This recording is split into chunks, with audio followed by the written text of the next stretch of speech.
আবু সাইদ, মুগ্ধ, ওয়াসিমদের আত্মত্যাগের পর ৬ মাস পার করল বাংলাদেশ। ৬ মাস খুব বেশি সময় নয়, আবার একদম কমও নয়। শেখ হাসিনাকে যে উদ্দেশ্যে হটিয়েছিল তরুণরা, তা বাস্তবায়নে কোন পথে আছে দেশ? তাদের চাওয়া পাওয়ার সমীকরণগুলো কেমন? এসব নিয়ে আন্দোলনের সমন্বয়ক ও শিক্ষার্থীদের সঙ্গে কথা বলেছেন সহকর্মী লামিয়া তিথি। তারা জানিয়েছেন প্রাপ্তি, অপ্রাপ্তি আর আশা হতাশার অনুভূতি।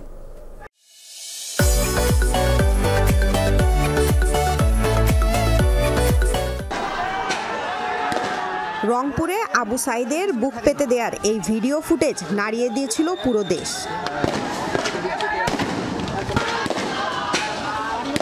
এ দৃশ্যের পর আর আটকে রাখা যায়নি আবেগী বাঙালিকে। সোচ্চার হয়ে মাঠে নামে শিক্ষার্থীদের পাশে। আবু সাইদদের মিছিলে স্লোগান তুলতেন রংপুর রোকেয়া বিশ্ববিদ্যালয়ের সহপাঠী জাহিদ হাসান জয়। আবু সাইদ এখন ইতিহাস। পতন হয়েছে শেখ হাসিনার। ৬ মাস পর কি ভাবনা আসছে জয়ের মনে? জুলাই অভ্যুত্থানে যারা গণহত্যার ইন্ধনদাতা, যারা গণহত্যার সাথে সংশ্লিষ্ট ছিল, তাদের বিচার সুনিশ্চিত করা। বিচার তো হচ্ছেই না, সেইভাবে বিচারের অগ্রগতি আসেনি। ঢাকা বিশ্ববিদ্যালয় থেকে শুরু হওয়া আন্দোলন ছড়িয়ে পড়েছিল প্রায় সব শিক্ষা প্রতিষ্ঠানে। এক পর্যায়ে পাবলিক বিশ্ববিদ্যালয় বন্ধ ও হল খালির পরিস্থিতি তৈরি হলে রাজপথে নতুন একদল তরুণ দাঁড়িয়ে যায় দাবি আদায়ে। সম্মিলিত বেসরকারি বিশ্ববিদ্যালয় ব্যানারে দুর্বার আন্দোলন প্রবেশ করে নতুন মোড়ে। মীর মুগ্ধ সহ প্রাণ বিলিয়ে দেন অনেকে। তাদের ভাবনায় কি কাজ করছে এখন? যে আওয়ামী লীগ সরকার কখনো চিন্তাও করে না যে বেসরকারি বিশ্ববিদ্যালয়ের স্টুডেন্টরা মাঠে নামবে। যে কারণে আমরা আন্দোলনে নামলাম, যে কারণে আমাদের এত শিক্ষার্থীরা প্রাণ দিল, এত আমাদের জনতা প্রাণ দিল, সে বৈষম্য আমাদের এখনো রয়ে গেছে। জুলাই অভ্যুত্থানে অন্যতম দুর্গ হয়ে ওঠে রাজধানীর যাত্রাবাড়ি এলাকা। ৫ আগস্ট শেখ হাসিনা পালিয়ে যাবার পরও সেখানে প্রাণ দিতে হয় বহু ছাত্র জনতাকে। সেখানে সাধারণ আলেম সমাজের ব্যানারে অনেকের সঙ্গে পুলিশের গুলির মুখোমুখি দাঁড়ান মোহাম্মদ রিদওয়ান হাসান। চাওয়া যেন ইতিহাস থেকে মুছে না যায় এমন আত্মত্যাগ। আন্দোলন করার সময় কিন্তু আমরাই সবচেয়ে বেশি রক্ত দিয়েছি, কিন্তু পরবর্তী সময় আমাদেরকে ইতিহাস থেকে মুছে ফেলার একটা প্রবণতা দেখা যায়। তো এগুলো আমাদেরকে সবচেয়ে বেশি হতাশ করে বর্তমান সময়ে, যে বিচারিক কার্যক্রম সবচেয়ে বেশি দ্রুত হওয়া দরকার ছিল।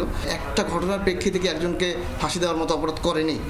চতুরতার সাথে ৫ জুন হাইকোর্টের রায়ের মাধ্যমে ফিরিয়ে আনা হয়েছিল সরকারি চাকরিতে মুক্তিযোদ্ধা ও অন্যান্য কোটা।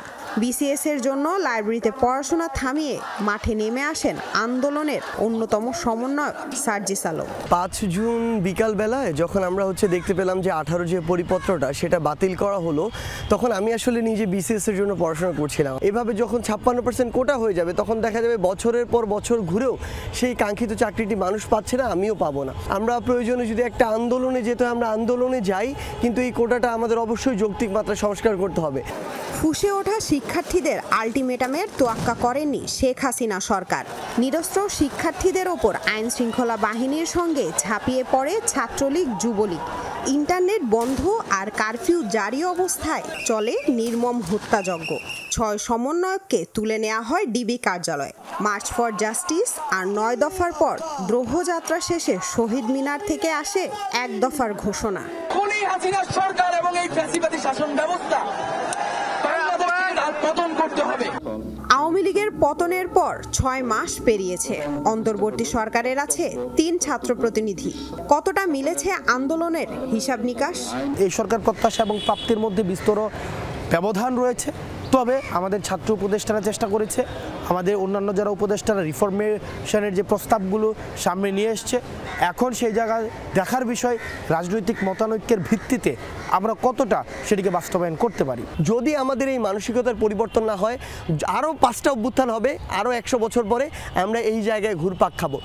শিক্ষার্থীদের এক ও অভিন্ন চাওয়া, ভালো থাকুক বাংলাদেশ, কোনো শাসক যেন আর না হয় স্বৈরাচার। লামিয়া তিথি, যমুনা নিউজ, ঢাকা।